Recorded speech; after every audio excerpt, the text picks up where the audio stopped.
Every major Bridgerton couple ranked. The introduction to a new Bridgerton pairing is not only exciting, but also comes with a sense of nostalgia for the previous couples that have graced the series thus far. With part 2 coming out later this month, we've ranked each of the major couples from the Netflix period drama and looked back at the love stories that made us swoon with every season. Benedict and Sophie might be the newest additions, but they've certainly gone up the ranks in our list below. Although we haven't gotten to Francesca's, Hannah Dodd, season yet, we've seen her fall in love and get married to John Sterling, Victor Ally, in season 3, with their marriage becoming one of the supporting storylines in season 4. Francesca is introverted and struggles to find her own voice after debuting in society.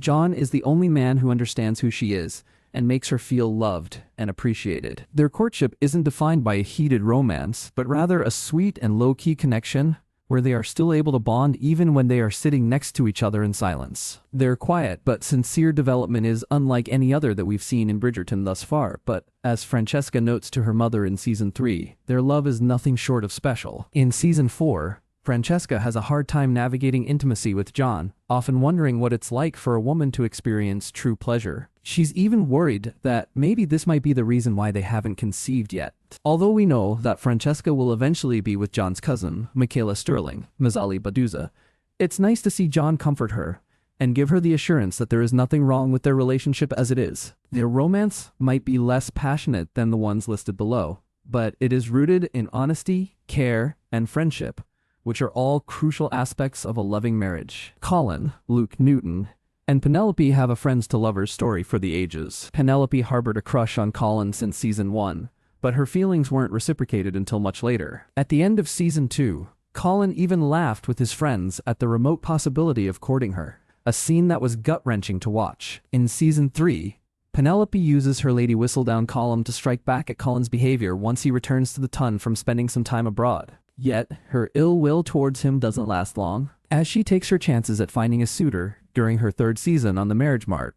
Colin offers to help her, slowly finding himself attracted to his sister's best friend. It's interesting to notice how his feelings shift the more he realizes that Penelope had high chances of getting married to Lord Debling, Sam Phillips. If he hadn't changed his mind, we would have never seen him, and Penelope shares some of the series' steamiest scenes. From the infamous carriage moment, perfectly paired with Pitbull's Give Me Everything, to their intimate embrace in front of the mirror, Penelope and Colin's chemistry is undeniable. Still, in comparison to the other Bridgerton pairings, viewers didn't get to spend as much time with them, given the season's emphasis on Lady Whistledown's identity reveal. Colin spends a good portion of season 3 angry at the woman that he loves because he learns that she is responsible for writing several gossip entries about him and his family. He even tries to convince her to stop writing altogether, but in making such a request, he is asking her to let go of an integral part of who she is. Thankfully, he comes to his senses, and Penelope owns up to her pseudonym, with them living happily ever after and welcoming the future Lord Featherington. Season 1 feels like forever ago now, but we haven't forgotten how memorable Daphne, Phoebe Dynevor, and Simon Regé-Jean Page were together. With Queen Charlotte appointing her the Diamond of the Season, all eyes were on Daphne to find a suitable match. But it wasn't necessarily that easy to find suitors when her older brother Anthony, Jonathan Bailey, was scaring them all away. Left with only a few options to choose from, Daphne and the Duke of Hastings make an alliance. By pretending to court her, Simon could rest in peace without having several mothers trying to set him up with their daughters, and Daphne could attract the attention of more men who seemed like husband material.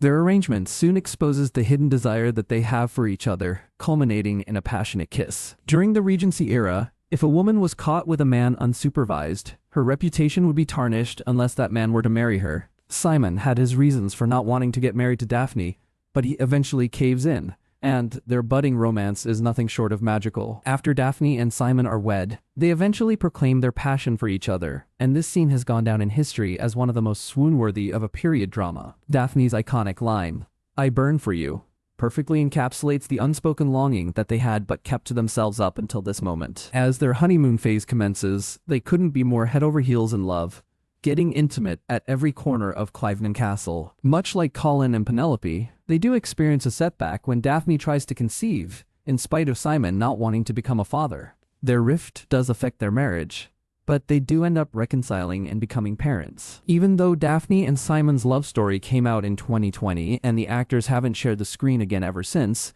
they did set a high bar for the subsequent seasons. None of the other pairings would have had the impact that they did if it weren't for the couple that started it all. Only half of season 4 has been released, but viewers have immediately bought into Bridgerton's take on the Cinderella story. Despite Benedict wanting to remain a bon vivant at the start of the season, the lady in silver that he meets at his mother's masquerade ball wins his affection almost immediately. Sophie isn't like the other women navigating the marriage mart.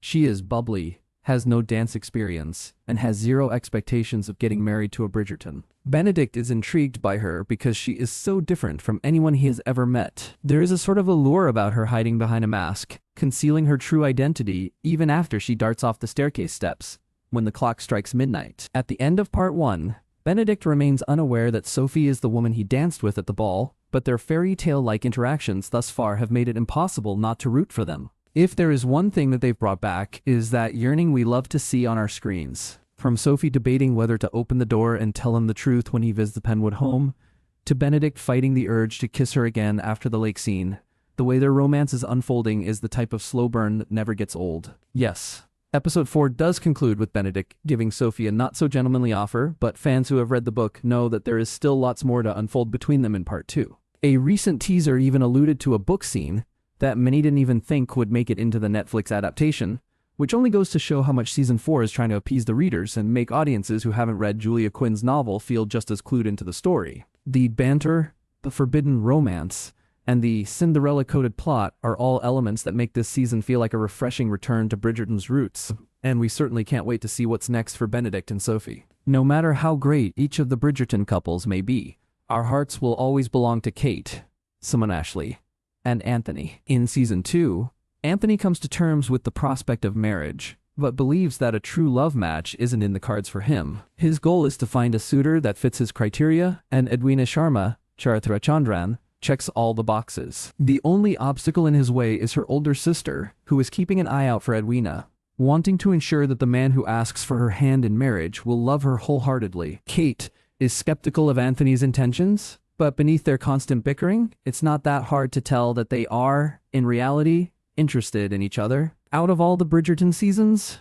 this one is the most comparable to Jane Austen's Pride and Prejudice. Kate and Anthony might think they despise each other, but it's quite the contrary. Their witty arguments and intense emotional connection seep through every scene that they share. When the marriage to Edwina falls through, Kate and Anthony finally kiss in episode 6, and the build-up to this moment is unmatched. Their final dance at the Featherington Ball is also one of the most romantic we've seen in the series thus far. Every season that we get to see Kate and Anthony interact, even if it's just for a few cameo appearances, has made fans realize how much they missed seeing them together and how their characters remain fan favorites. According to the Season 4 Part 2 trailer, the couple will be back, seemingly just as in love as we last saw them.